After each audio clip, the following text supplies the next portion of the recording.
barge in the party, not really, but to go and to meet these people. And when I saw, he came, but then Father Prevost came and saw me, and he said, "Oh, are you thinking of joining the California province?" And of course that wasn't the case, but he was just kidding.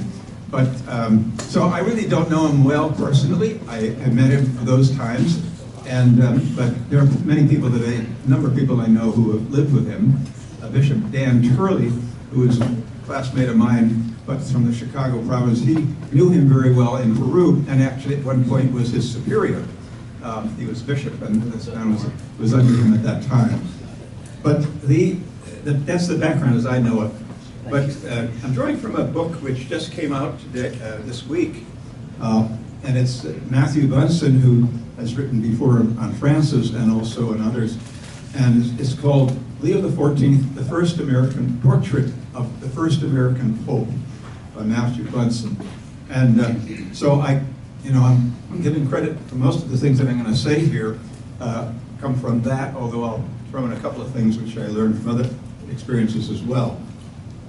So when he came out on the balcony, La pace sea con voi, and he made it very clear, he said, this is the same words that Jesus greeted the apostles when? After resurrection. Exactly. Easter Sunday evening.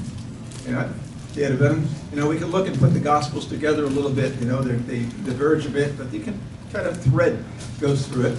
Appearing at Emmaus, and now appearing, Emmaus was where they're breaking the bread. That's how they recognized him. They go back and they talk to the apostles, and now he comes. And he says, peace be with you. And he could only say that because of the resurrection, because of Good Friday, because he had already reconciled us, as it says, to the Father. That's a mystery. We can't understand that completely, but we understand that what Jesus did was purely out of love. And so after that, real peace. So when he came in that night and he says, peace be with you, he wasn't saying hello. He was saying, something has happened that's earth-shaking, and I want to share that with you in the joy that you have in this peace. And so that's what Leo wanted to do when he came out, and he said that. He explained that the same thing. He said, the peace be with you, those are words that Jesus gave. Then he spoke about a number of things. So we look at this and we say, well, what about the name Leo? We know it means lion. Huh? And that was, the first Leo was Leo the Great. There's only two popes that are named Leo, that are named the Great, and that's Gregory the Great and Leo. Leo came first, then Gregory. But Leo was one who met Attila the Hun. You've all heard of him. And Attila the Hun was going to take over Rome. He advanced on the Italian peninsula and going to crush the imperial and the power up there. And he went out to meet him and negotiated with him in some way. So in one sense, that Leo, the sense of listening, the ear of listening, and also the ear of persuasion and strength comes into this man, Leo, the lion. And I think that's reflected also in what Leo XIV wants to assume. But the immediate name, of course, is Leo XIII. And you know who he is. Leo XIII was Pope at the end of the 19th century. And he actually wrote a message to, it was an encyclical, which is a letter that's sent around the church. It's usually not something just to a local diocese, but it's sent around the world. But it can be a bishop writing an encyclical to his parish, to his diocese as well. But in this case, Leo XIII wrote a thing called Longínqua, means from a big, big distance. Now, there weren't any planes in those days, so when he was writing it, he never went to America. But Leo XIII had a certain attraction to America, and he writes, and intelligent men are agreed, all intelligent men are agreed, and we ourselves have been a pleasure intimated at above, that America seems destined for greater things. This is 1895, when he's writing this, 1895. So we kind of put ourselves in that perspective at the time. We're not a military power at this time. We're still a power that's growing, and ethnicity has become something that is very important, because we've had a lot of feuds in this country, that terrible things, and also not just ethnic changes, but also the know-nothings, which were in Philadelphia and other places, and they crushed a lot of Catholic churches. They were afraid that the Pope was going to take over the country, but that was just used as a pretext to be able to wreak their havoc on people. So we were a country that was in many ways divided, but in many ways it was still a young, fledgling country, growing with industry. The Industrial Revolution is what indeed Leo XIII is connected with a little bit here. But he goes on and says, now it is our wish that the Catholic Church should not only share in, but help to bring about this perspective greatness. Isn't that beautiful? The Pope is saying, we're going to help in this perspective of what the United States should be. Not to take over, as some of them were looking at. They have, some of the cartoons back in those days had like a papal, the tiara and the bishop's hat, and they had it like on the ground. It looked like an alligator coming up on the land, taking over the land. That was one of the cartoons that was used, an anti-Catholic cartoon. But no, it was something that he wanted to bring in to give perspective. And I think that's what's happening also today when we see this man who is an American is going to look back on this country with a perspective that is more than American. He's going to look at it from the perspective of the church, of course. And not just the church outside of America. He can look at it from what he knows and having been to a number of places. And so the main thing that we're drawn to with Leo XIII, okay, that's the Pope in the late 1890s and so on. He wrote Rerum Novarum. Rerum Novarum means on new things, about those things that are happening lately. So a very generic title, but he applies the idea of the Industrial Revolution and justice. And so looking for what's called distributive justice. There's many different types of justice. St. Thomas talks about 4 of them, but we'll just talk about distributive justice, and that's about being given a certain equality to people. We're all made of the image and likeness of God. Give everybody the opportunity to rise, to be able to have the wherewithal that they should have. In other words, it's the idea of being able to look in industry, and especially in unions and many of those areas, to put a rein on a government or on marketing that favors the rich.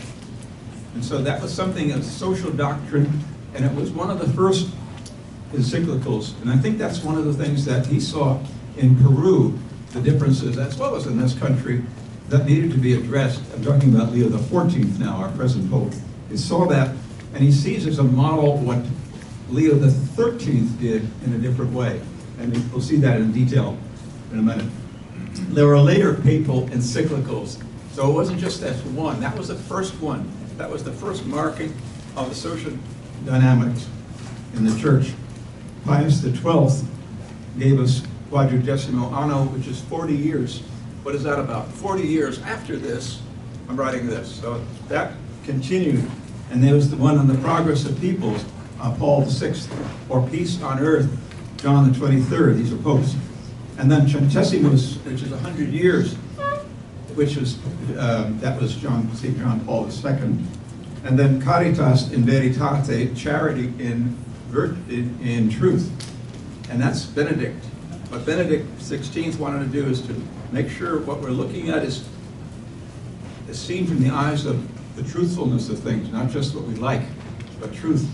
And Laudato Si and Fratelli Tutti are 2 of the encyclicals of Pope Francis, but they all come as a part of the wagons from the locomotive, that might say, which was Rerum Novarum. You can look at the papal motto. We'll look at that first, and we'll also look at the coat of arms. I don't have that to show in detail, but I can describe it to you. The papal motto was In illo uno unum. It's a tongue twister, but it's very short. And it's St. Augustine's, coming from St. Augustine, his writing. And basically the idea is that in him who is one, we are one. Very pithy kind of idea, but the idea that in him who is one, Christ, everything is centered on Christ. And as long as we're centered on Christ, we can have diversity, we can have variety of all sorts, but we come back to him. And I think he's taking that from St. Augustine's commentary on Psalm 127.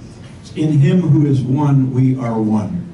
These Christians, Augustine says, with their head who ascended to heaven are one Christ. And it's a little pithy idea, I mean a little abstract, but the idea is behind it that we're not just doing this haphazardly, we're not just reaching out for something to make things better. Change for change's sake is not what it's about. It's always rooted into whatever change takes place is rooted in Christ. Our unity in Christ does not water down, much less does it destroy our variety. So it's an important thing, and I think that motto, of course, when the Pope takes a motto like that, it usually means the direction that he wants to put some emphasis on in his teaching. So St. Augustine says, and of course he quotes Augustine a lot, being an Augustinian and having studied patristics, which is the study of the church fathers in Rome. He did that and got a degree on that, and then he got a degree in canon law, so he's very well acquainted with the way the church operates in that sense. Augustine says, in essentials, unity; in non-essentials, diversity; in all things, charity. So you can see why Benedict writes, Caritas in Veritas is charity in the truth. So in all things, it's charity that ends that. So these are different things. Now, the College of Cardinals, I understand what they were looking for before we went into the conclave. The conclave is a time when only the people that are in that room can discuss it among themselves. Nobody comes in, nobody comes out. The word conclave, clavis, means key in Latin. So conclave is the closing of the door with the key. That's why it's a conclave. And so that conclave is just what they were discussing among themselves, and we'll probably never know all the details because it's supposed to be kept secret. But before that, the cardinals met in a number of different places, and it's kind of reflections on the candidates. Now, this is an interesting thing because Pope Francis had made 120 of these cardinals. So 120 out of about 150, I'm rounding off numbers here, but you know, that's a huge number. So you would think that this would be a reflection of, or maybe a rubber stamp of Francis. But I don't think that's not going to be the case. Sure, there's some things that they are very similar in, but he's his own man on this. But the point I was getting at is that before they went into the conclave, they seemed to have a sense of what they wanted. And this author, Matthew Bunson, says that they are primacy of Christ in proclamation. Well, you say, well, that's of course obvious. Well, it is and it isn't, because we can get caught up in so many other things, and they can be things that are very incidental, or they can be political, or whatever, that we can forget that as a church. Not forget it, but we can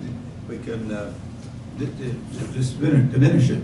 So the primacy of Christ in proclamation, number one. Missionary conversion, and that's what he brought about. I mean, he said that. He was a missionary himself for 20 years in Peru.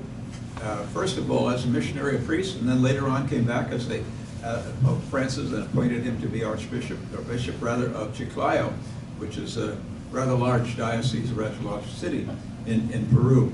So he knew that the sense of missionary work and what it entails, going beyond the limits of one's own comfort zone. The third area is in growth in collegiality and synodality. That's, well, collegiality means let's listen to one another more and get ideas.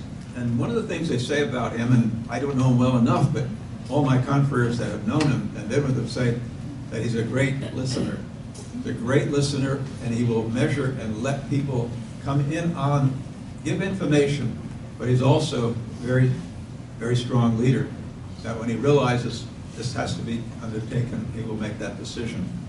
So it's collegiality and the word synodality. Now, I'm not sure if anybody here was involved in making parts of the synod in your parish.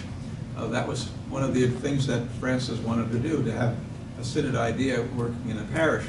Synod basically is a conglomeration or an assembly of people working things out together.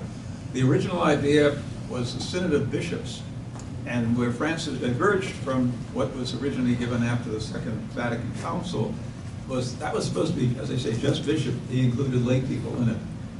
And there's no problem with lay people coming in and giving their information. I think it's important. And many people agree with that. I think nobody criticizes that at all. the question is, this synod is a very direct thing, is an idea of the governance of the church. And that was not the way it should have, there's some question about that.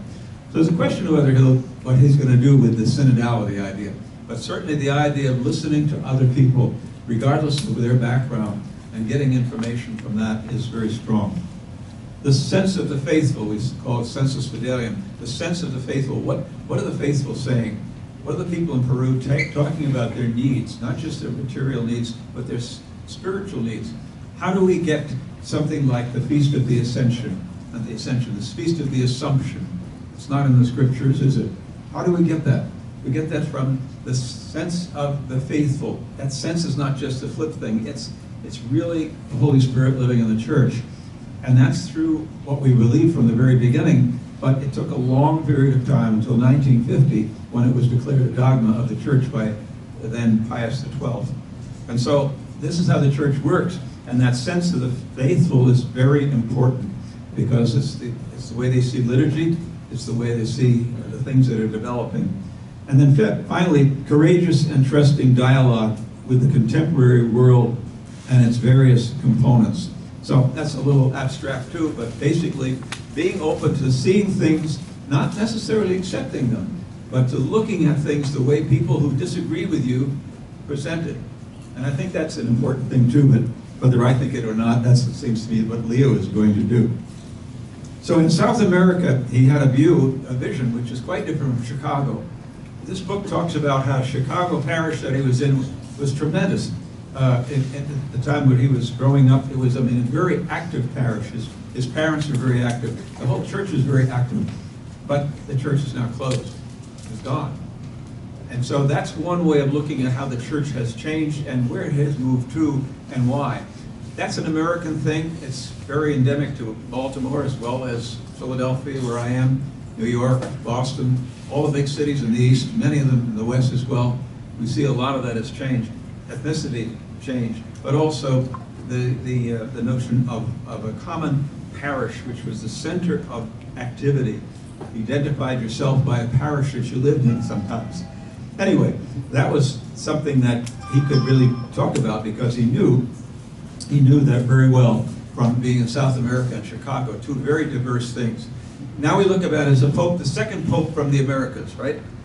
First one was just South America. Now we have somebody who is a citizen, a legal citizen of Peru, as well as of the United States. Of course, he's living in the Vatican. But the point I'm getting at is that the Americas know him and love him, is because when his name came across the screen when they announced that they have a picture or a video of seminarians in Peru at the time, and they went nuts when they heard about the fact that they knew him, and that was great. So he was known. He was head of many committees, many things. All these things are important, but that's not what he was known for in Peru. He was known for the fact that he got there with his people. He was out with the people. There are pictures of him with boots on in a flood, big floods that they had, and they can wreak havoc in those areas because there's mountains and it's all streams and rivers. Think of North Carolina this last year, what happened in that part with a hurricane. It's a similar thing happens in Peru. And tremendous things in a lot of, so he was out there working with the other people with heavy boots on and trying to tackle problems. So he got there with his people. He was not a shepherd that was sitting in a comfortable room. He was out there. And when he was, I'm jumping around a little bit here in chronology, but he was 12 years as the general of the Augustinian order. And when I mentioned I was going out to California to see those people, he was, as general, visited and kind of presided over the government workings. He didn't make the decisions, but he was just, was there presiding over it. But he did that all over the world. So it's not just Peru and America.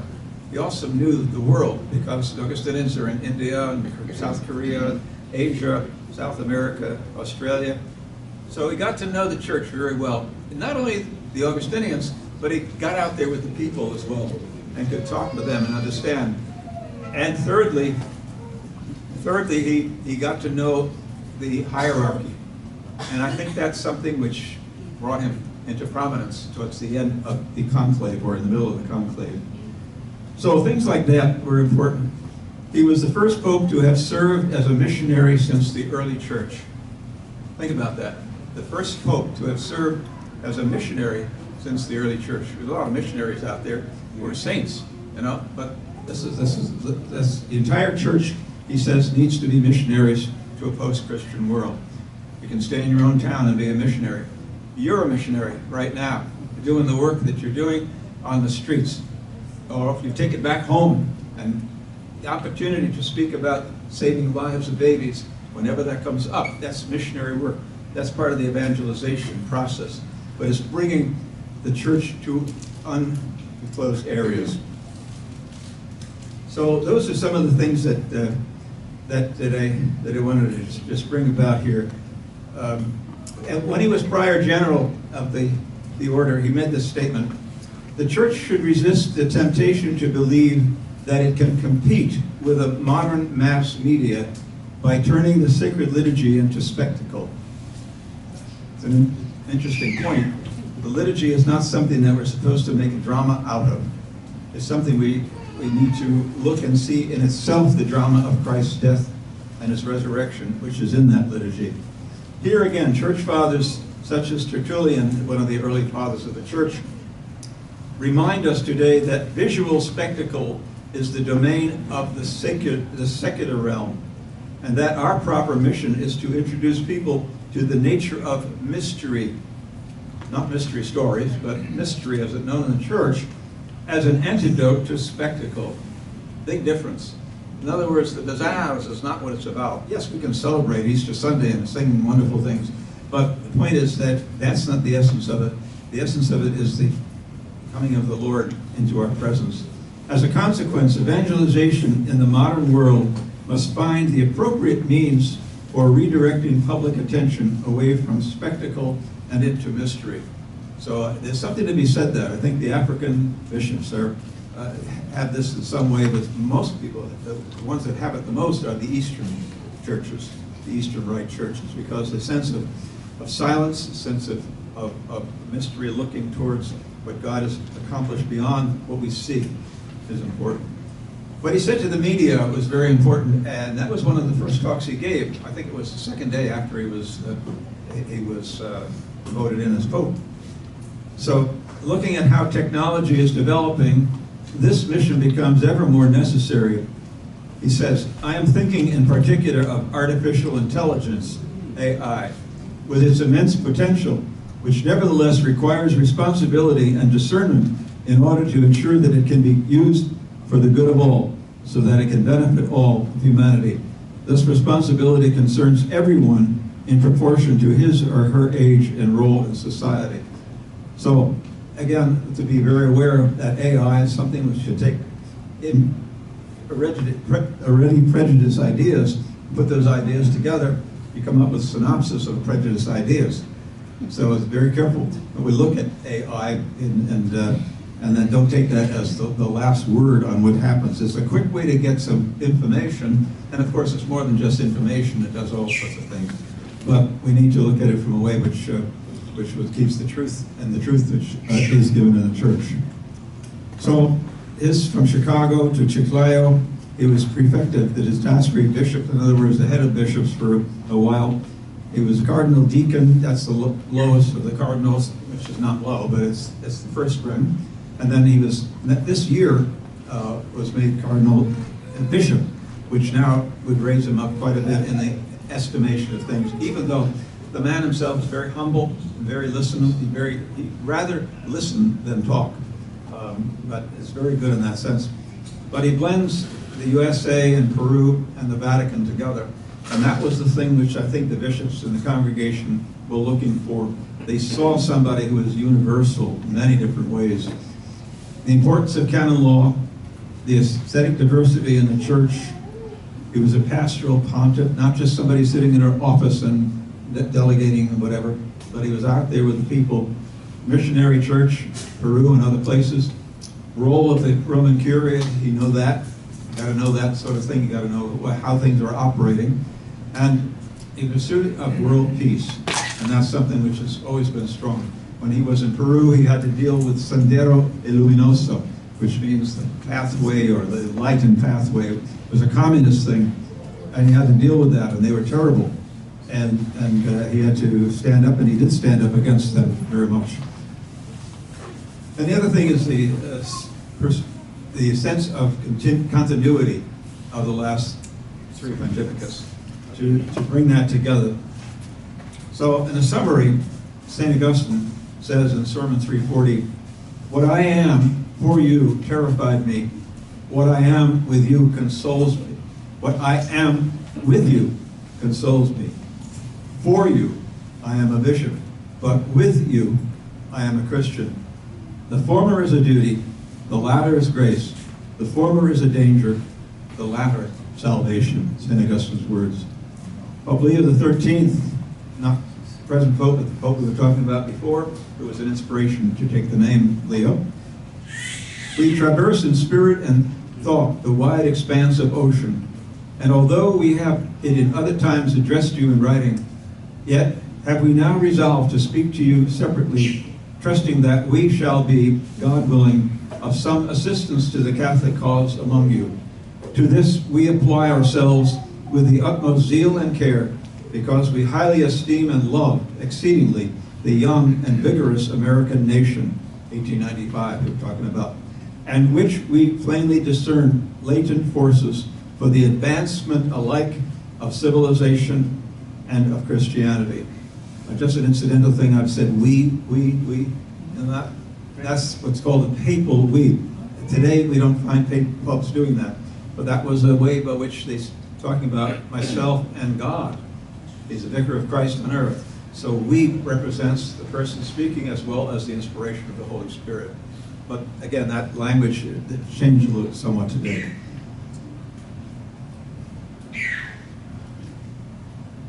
So I think that gives an idea of the Pope, some of his attributes and some of the things and why the conclave didn't just give a rubber stamp of Francis too, but rather took some of that, but also recognized the universality that this man, as being a part of the church operating outside of offices. So many times that was the case. I'm not putting down at one iota of the wonderful work that previous popes have done on the streets, as it were.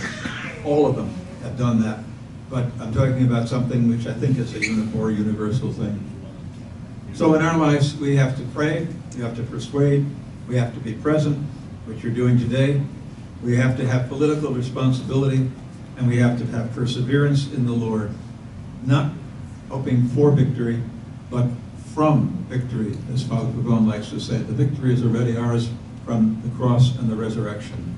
In illo uno unum, with restless hearts unto eternity. Thank you very much for your patience and after lunchtime.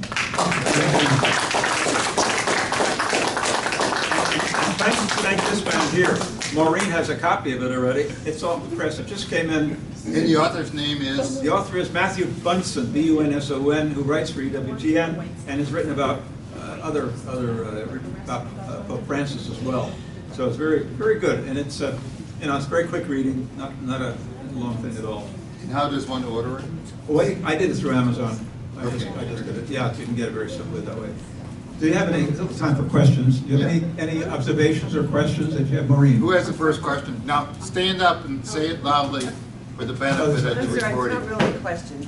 I just wanted to say, Our Ladies Center in Ellicott City, that's where I got my book. So, I mean, if any of you are familiar with Our Ladies Center. Our Ladies I have the books Center already. in Ellicott City on Main Street? Or? Rogers Avenue. Just Rogers Avenue, the one we came down from Close 40, to here. right. It's close to here, yeah. Yeah, that's We what we went down from 40. by. Great. I have a question. Yes, Actually, two questions. What was it like on the Villanova campus? Like, within minutes, you called me. Yeah. You've been telling me about Robert Well, Brothers. we already had, they were gone by that time, the campus was kind of empty. They had graduation already, but a lot of people were talking and we were putting things together. And I can just say for the order, Peter Donahue was the president of Villanova, And he wrote him an email right away and joked and said, any possibility that you can come and give the graduation talk next year? And he wrote back, he said, I don't think I can do that, but he was very happy to. So he answered it within a couple of hours of the emails that people have sent. And, it's just wonderful. And we had our convocation of the Augustinians of the United States of America, which every 5 years, and that was the following week. It just happened to coincide. It was planned long ago. And of course, that was a tremendous celebration among ourselves there. But there were, people have written about this in the university, people who have taught with him, who had him as a math student, for things of that nature. We were hearing messages about that too. But they did ring the bells of the chapel, right?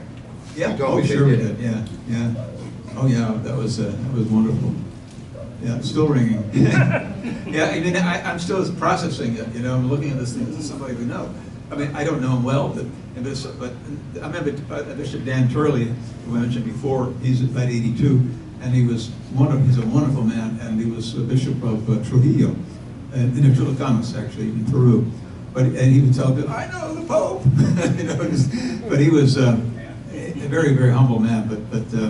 But he was superior to him at one point when he was in Peru. So other people in the order that knew him in Rome and so forth. Yes, Carl. Yeah. Just to follow up to that, though. Oh, There was about an hour from the time he was voted to be the Pope until he came out on the loggia. How do you think he decided to take the name Leo the 14th? I think he was very much enamored by what we were saying, the social injustices at the time in the 19th century, and the beginnings of, the Industrial Revolution. And a lot of it had to do with industry. I mean, the fact that how do you work in industry? Are you just cogs in a wheel? Are you just taking advantage of it? And so you have the idea of unions. I don't think that was the basic point of Leo XIII, but it was about addressing the injustices of it. But I say also, I didn't mention it, but I'll bring it up here. Where did we get the St. Michael prayer from? Leo XIII. Huh? And that St. Michael, the prayer, most of you don't remember this, but when we had prayers at the foot of the altar, we had Psalm 42 to begin the Mass. And then at the end of the Mass, we had two prayers, one for the church, beautiful prayer, and another one, St. Michael the Archangel, defend us in battle. Let's say it together. St. Michael the Archangel, defend us in battle. Be our protection against the wickedness and snares of the devil. May God rebuke him, we humbly pray, and do thou, O Prince of the heavenly hosts, by divine power of God, thrust into hell Satan and all the evil spirits who prowl the world, seeking the ruin of souls. That's actually the shorter form of it, but that's what we used to say at Mass, at the end of Mass. And it's powerful. I mean, you think about that, maybe it's for some people it might be the first time they heard that here, but the words, and for us to review, they're very powerful words. And he was doing that because he recognized secularism, he recognized the beginnings which would turn into communism in a formal way in the 20th century, but it was already underway. And so looking at this, we're dealing with, as you know, an abortion. It's not just bad policy. It's fundamental evil, and it's diabolical. So we need the resources of St. Michael and many others in heaven to assist us, beginning with Our Lady, of course, St. Joseph and all this. But that's another area that Leo was famous for, and he was very involved in the liturgy too. I mean, he wanted to keep that very, very strong. So, Carl. Yeah, I wondered if the book, or you have any idea whether or not he's going to restore some more Pontifica, or eliminate Traditionis Custodes. I don't know. I mean, I don't. Whether it probably demoted. I mean, it doesn't carry the force of not being able to do the Mass. It's just that it's sort of a protocol thing, I suppose.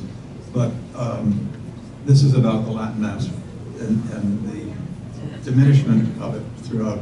I'm talking about transit, right? Well, yeah, elimination. I mean, essentially. Well, pretty much. And other than again, reading the text in it required a certain. I don't know where it's going to move on that. because the more Pontificans have said that the Latin Mass was never abrogated, and any Well, priest true. could do it without the Council of permission Trent has that anywhere, very- without the bishop. That's right. And then Traditionis Custodes essentially undid what you know, this was sort of a peace offering to all the Latin mass. Yeah, but again, it wasn't done in a formal way where it forbade it. It was something which was, I think, you have to ask permission for it and that kind of thing. So that can be, I think it was more of a disciplinary thing than looking at it from any deeper angle. Who has another question for Father? Buzz. I read that Leo the 13th is known as the Rosary Pope. Yes. Does Leo have any intentions to? He wrote a number of encyclicals on Mary, and really, and very, very strong. So, yes, the Rosary was very, very strongly promulgated during his time. And again, I didn't mention the Marian part of Leo, Pope Leo the 14th.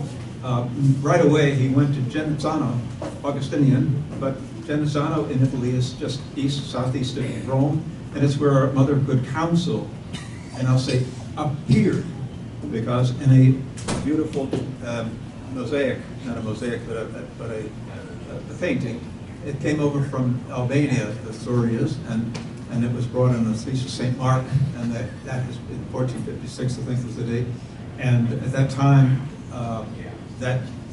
it's a very fragile thing, but it's never, there have been all sorts of, what's the word, there were earthquakes in the area, and things in the church were destroyed, but not that very fragile picture of Our Lady of Good Counsel. And it's one of the Augustinian Marian patrons. And A Lady of Grace is even more fundamental. It goes back even further. And that was the day, Lady of Grace was the day that he was elected Pope. That's an Augustinian Marian feast, as well as a Mother of Consolation that goes back much further. So the one in Good Counsel is the most famous one we know, I mean, that people in the general public, the general church talk about. And when you look at that, you see the mother and the child, very Byzantine, very Eastern looking, but their eyes are practically touching each other in that picture. So the whole idea of the Good Counsel emanating from the child to the mother and giving it to us is very strong. But no, he's very strong Marian devotion, and certainly the rosary is there too. I'm sure he's written it out too, but I haven't unearthed those things. Yes? Well, I just want to mention too that I learned my cousin graduated with him in Villanova. Oh. So, however, he didn't really know him personally. Oh, too bad. But he was happy to know that he graduated with him. But also, I wanted to ask you if you can say anything about him being sort of this one of the persons who started a pro-life group at Villanova. Yeah, we were saying that, but he was, maybe I didn't say it publicly here. He was with the, put it this way, it wasn't a big group, all right, there may be about 7 or 8 people involved in this, but it was the first pro-life college group in the country. And that was 1974, right after Roe v. Wade. And so we wanted to do something about it, and that became, and every year they had a banquet, and they had people who graduated from Villanova in one capacity or another. We had Cardinal O'Connor, who was a graduate, and later on, postgraduate course, and we had Illinois. Henry Hyde. Henry Hyde, thank you. Henry Hyde. And you hear about the Hyde Amendment, that's Henry Hyde. And he was at the table too. And a number of others. Father Pavone was there, of course, and Alveda King. So every year they had somebody who was related somehow to Villanova. I'm not sure how Alveda King was, but anyway, they, but it's going back to that question that some debate whether he was a founder or he wasn't a founder. He was in that group that founded it. So it's the same year in 1974.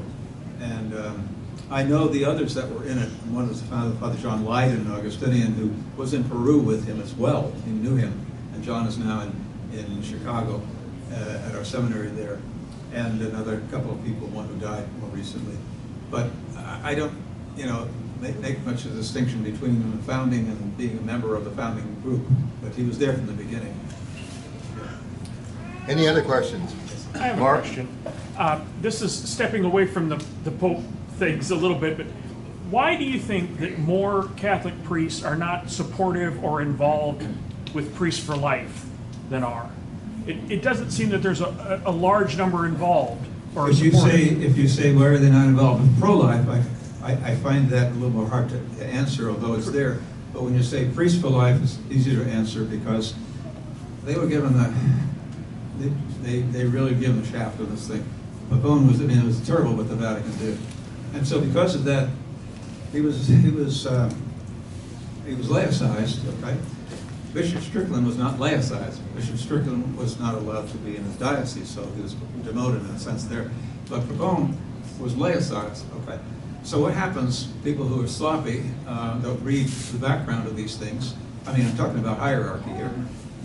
They get this message from I'm losing it. The apostolic delegate to this country. And that's the protocol. The apostolic delegate then sends it to this letter to all the bishops in the country, the ordinaries, at least, not necessarily the assistants, but the ones over the diocese. And that's the whole way in which they get this message. Father Pavone never even got the message. I'm talking about the statement, the formal statement from the Vatican that dismissed him from the clergy. And that is terrible, because they talk about two things: blasphemy and disobedience to the bishop. Blasphemy, where's blasphemy? If it were blasphemy, it would be on the internet. And if it's on the internet, the enemies would have made much of it. They can't find it. So that is nothing. Nothing there at all. And he says it himself, there's nothing at all. Though he did say one thing. GD, and he spelled it out, Democrats. And that's blasphemy for a lot of people, if you read me. In other words, the allegiance to that party, in some ways. I don't want to go beyond that, but that was one thing. The second thing, obedience to this, he went back right away. The bishop called him back. He went back and he did what he asked him to do. There's a whole tug of, he writes the whole thing. He's got a whole essay on this thing. I mean, it's not an essay. It's all the, report on what took place. And it's a long thing, and there's a shortened form of it as well. But you can go online and find that. I don't know the exact URL for that, the link for that. But so to get to your answer, the bishops then, oh, this guy's a bad guy. We can't do this. So then I think that gets into the craw of a lot of other people too that don't want to look at it. And that's one answer. I think the other answer about in general, I think people are it just has not surfaced to the point where people understand it like you would do as the most fundamental issue of our time. There's nothing more fundamental. Nothing. Yes. If you don't have life, you don't have anything. If you don't have, and religious freedom is important too, because that's the thing that gives it its meaning. That's what gives it its meaning. Otherwise, oh yeah, let's just toss it away. We have that too. So we need to have both. But the most important thing is that. You go to our website too, again, for the gals in back here, they're talking. Did you find out what you wanted to find out? Did you find out what you wanted to find out? Did you find out what you wanted to find out just now? Okay, I'm just saying that, if you're familiar with these things, but our website, priestsforlife.org, you can get a lot right from there. Abortion and abortion.tv. There's a lot of good things on there. And you get to explore it. I didn't have time today, but we could do it another year. Just to go through the website. It's a tremendous website that, helps you to see very specific things, and you can come back to as a reference when people come up in the streets and ask you these questions, or in your classrooms, or in colleges where people are just off the wall on some of these things, that you can have an answer that says, this is right here. I have to do that myself, because I lose, the content of what's going on too, many times. But we have to keep up with these things and know how to respond as well. Well, thank you again, and I think Jack will take over. You're not going anywhere yet, okay? I have some announcements. First of all, see this beautiful crucifix? It's made of teak wood. So one of you gets to take this home with you. Whoever answers this question first is the winner. So the question is this: what was the name of the Pope who encouraged Mother Cabrini to come to America? Pope Leo the 13th.